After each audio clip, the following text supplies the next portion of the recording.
Assalamualaikum warahmatullahi wabarakatuh. Yang terhormat kepada Ustadz Nesa Nofrizal MPD selaku dosen mata kuliah Islamic Worldview. Seperti yang pernah dikatakan oleh Albert Einstein, tidak semua yang bisa dihitung itu penting, dan tidak semua yang penting itu bisa dihitung. Dalam kehidupan, kadang kita terlalu fokus pada hasil dan pencapaian, tetapi lupa pada hal-hal yang benar-benar bermakna. Pada kesempatan kali ini, saya ingin tidak hanya melihat hasil ataupun pencapaian, tetapi menggali makna di setiap informasi yang pernah dibahas bersama. Kali ini saya akan membahas tentang konsep manusia dalam perspektif Islam dan Barat. Islam adalah jalan syariah universal yang di dalamnya mencakup berbagai aspek kehidupan, tak terkecuali tentang manusia. Sebagaimana yang terdapat dalam Al-Quran Surah At-Tin ayat 4, Allah berfirman, "Sesungguhnya kami telah menciptakan manusia dalam bentuk yang sebaik-baiknya." Ahsanit Taqwim. Yang dimaksud dengan sebaik-baiknya bentuk ialah manusia merupakan satu-satunya makhluk ciptaan Allah yang sempurna. Ia dikaruniai akal sebagai alat berpikir dan hati sebagai alat perasa. Lalu di dalamnya juga terdapat dimensi fisik, jasadiyah, dan psikis, ruhiyah, sebagai penyatuan antara unsur tanah dalam diri manusia dengan unsur ilahiyah sebagai penciptanya. Diciptakannya manusia merupakan rencana besar Allah Subhanahu wa Ta'ala di dunia. Dia ingin menjadikan manusia sebagai khalifah di bumi,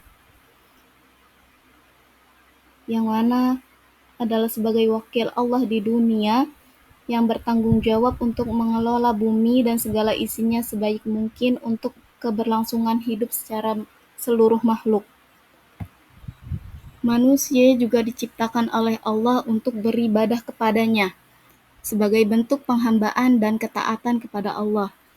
Sebagaimana tertuang dalam surah Az-Zariyat ayat 56 yang berbunyi, "Tidaklah aku menciptakan jin dan manusia kecuali untuk beribadah kepadaku." Selanjutnya ialah konsep manusia dalam perspektif Barat.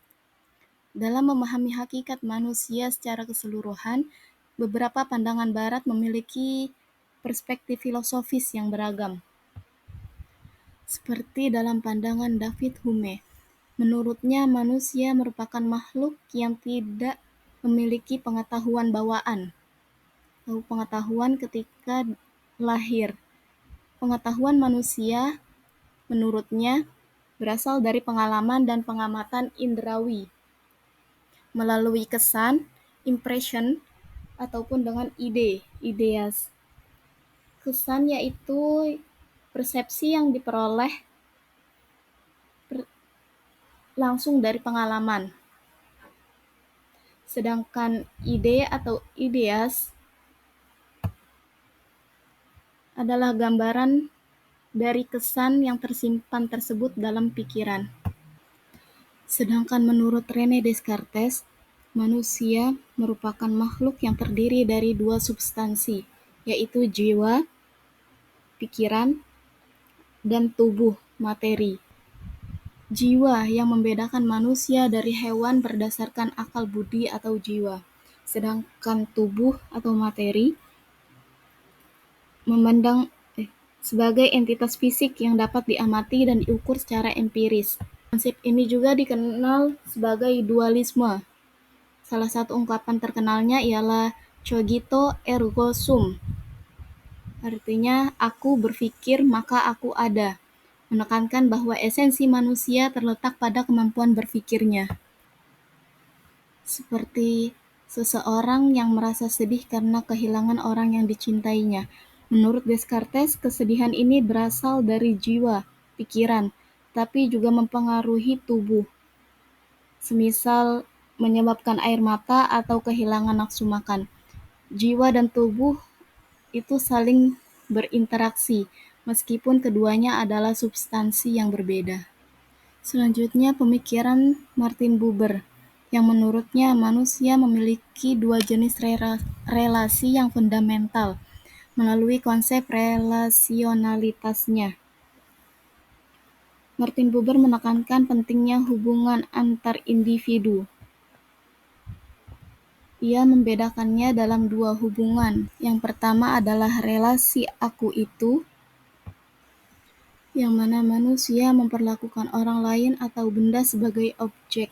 Sedangkan relasi aku engkau melibatkan hubungan yang mutual dan saling menghormati antar manusia, di mana setiap individu diperlakukan sebagai subjek yang setara. Terkadang kecenderungan manusia selalu memperlakukan sesamanya sebagai objek yang menurutnya, dan itu merusak hakikat manusia. Martin Buber menyerukan perubahan hidup yang lebih humanis, di mana manusia ditempatkan pada peran kodratinya sebagai subjek yang memiliki nilai dan martabat yang harus dihormati.